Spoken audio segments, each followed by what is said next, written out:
Hello குட்டீஸ், போன வீடியோவில் நம்ம என்ன பார்த்தோம்னா ஈக்குவலன்ட் ஃப்ராக்ஷன் அப்படின்னா என்ன அப்படிங்கிறத நம்ம ரொம்ப தெளிவாக பார்த்தோம். அப்படி பார்க்காதவங்க அந்த வீடியோவோட லிங்க் வந்து டிஸ்கிரிப்ஷனில் கொடுத்துருக்குறேன், நீங்கள் அதை செக் பண்ணிவிட்டு வாங்க.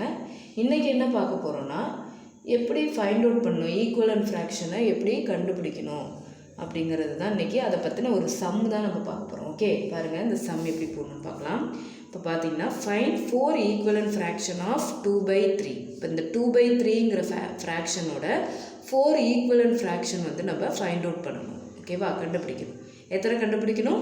4 ஈக்குவலன்ட் ஃப்ராக்ஷன் கண்டுபிடிக்கணும். எதோட? 2/3 அப்படிங்கிற இந்த ஃப்ராக்ஷனோட. ஓகே, இப்போ இந்த 2/3 அப்படிங்கிற இந்த நம்பரை ஃபஸ்ட்டு நம்ம அதுக்கு எடுத்து எழுதிக்கணும். எழுதிட்டு ஈக்குவல் போட்டுட்டு 2/3 அதே same number into dash equal to dash இந்த மாதிரி போட்டுக்கணும். ஓகே, போட்டுட்டு இப்போ என்ன பண்ணணும்னா 2ஆல் மல்டிப்ளை பண்ணணும். 2ஆல் பண்ணுறோம். எந்த நம்பரால் வேணாலும் நம்ம பண்ணலாம். நம்ம பேசிக் சின்ன நம்பர்லேருந்தே போடலாம். 1ஆல் பண்ணினோம்னா அதே சேம் நம்பர் தான் வரும். அதனால் அந்த 1 நான் விட்டுட்டேன். அதுக்கு அடுத்த நம்பர்லேருந்து போடுறோம். 1க்கு அடுத்தது என்னது? 2. ஸோ 2ஆலேயே இது இங்கே என்ன நம்பர் போடுறோமோ அதே நம்பர் தான் மேலேயும். இப்போ நியூமரேட்டர் டினாமினேட்டர் ரெண்டுத்தையும் சேம் நம்பரால் தான் மல்டிப்ளை பண்ணணும் ஈக்குவலன்ட் ஃப்ராக்ஷன் கண்டுபிடிக்க. ஓகே, இப்போ பாருங்கள் 2/2 அப்படிங்கிறதால தான் நம்ம இந்த 2/3 மல்டிப்ளை பண்ண போகிறோம். இப்போ பாருங்கள் 2 2s are 4. ஆல்ரெடி உங்களுக்கு டேபிள் தெரியும், தெரியலன்னா ஒன்று ஒன்றா சொல்லி பார்த்து போடுங்க. 3 2s are 6. இப்போ 2/3யோட ஒரு ஈக்குவலன்ட் ஃப்ராக்ஷன் கண்டுபிடிச்சிட்டோம், 4/6.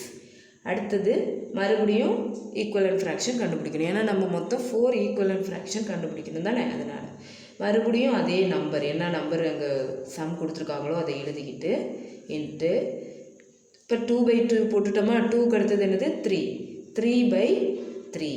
ஆனால் அந்த ரெண்டு நம்பரும் சேமாக தான் இருக்கணும். இப்போ இது ரெண்டுத்தையும் மல்டிப்ளை பண்ணணும். 2 3s are 6, 3 3s are 9. மறுபடியும் 2/3 into 4/4 equal to 2 4s are 8, 3 4s are 12. இப்போ எத்தனை ஈக்குவலன்ட் ஃப்ராக்ஷன் கண்டுபிடிச்சிருக்கோம்னா 1 2 3 கண்டுபிடிச்சிருக்கோம். மொத்தம் நம்ம 4 ஈக்குவலன்ட் ஃப்ராக்ஷன் கண்டுபிடிக்கணும். அப்போ மறுபடியும் நம்ம போடணும் 2/3 into 4க்கு அடுத்து என்ன number? 5, 5/5. 2 5s are 10, 3 5s are 15. Okay, இப்போ நம்ம 4 ஈக்குவலன்ட் ஃப்ராக்ஷன் கண்டுபிடிச்சிட்டோம். இதே 5 கேட்டிருக்காங்க, இல்லை 6 கேட்டிருக்காங்க, எத்தனை ஈக்குவலன்ட் ஃப்ராக்ஷன் கேட்டாலும் அதுக்கு அடுத்தடுத்த நம்பரை நம்ம போட்டு கண்டுபிடிச்சிக்கலாம். அதே சேம் நம்பர் இப்போ 2க்கு அடுத்தது 3 தான் போடணும்னு இல்லை, 4 கூட போடலாம், இல்லை 6ஓ 7ஓ எப்படி வேணாலும் நம்ம போடலாம்.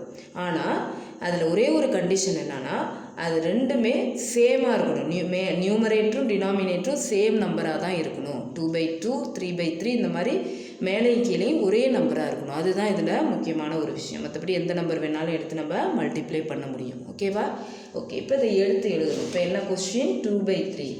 Okay, 2/3 equal to equivalent fraction என்னென்ன கண்டுபிடிச்சிருக்கோமோ அதை கமா போட்டு எடுத்து எழுதிடலாம். 4/6, 6/9, 8/12, 10/15 இந்த மாதிரி நீங்கள் எழுதிடணும். இப்போ 4 ஈக்குவலன்ட் ஃப்ராக்ஷன் கண்டுபிடிச்சாச்சு.